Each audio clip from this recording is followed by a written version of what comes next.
কাল ছিল ১৯শে জ্যৈষ্ঠ বাবা লোকনাথের ১৩৫তম তিরোধান দিবস। সে উপলক্ষে সব জায়গাতেই হচ্ছিল বাবার পূজা।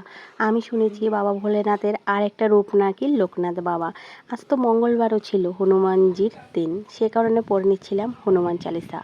जय हनुमान ज्ञान गुण सागर जय कपीश कहु लोक उजागर राम दूत तुलित।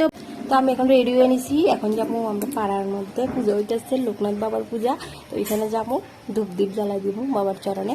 তো চলুন আপনারাও নিয়ে যাবো। আর আজকে বেশ ভালো রোদ্র উঠছে, রোদ্রটা দেখতে বেশ ভালো লাগতেছে। এসে পড়েছি আমাদের পাড়ার পূজাতে। সেখানে এসে কিন্তু বাবার সামনে ধূপ দ্বীপ জ্বালিয়ে দিয়েছি, আর ঠাকুরমশাই খুব সুন্দর করে পুজো করছিলেন, সেটাই মন ভরে দেখছিলাম।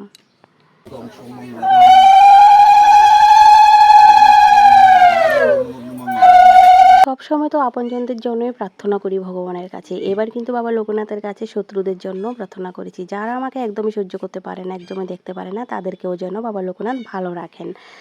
তারপরে পুজো শেষ হওয়ার পরে খিচুড়ি ভোগ নিয়ে বাড়ি ফিরলাম, সবাই মিলে খাবো বলে।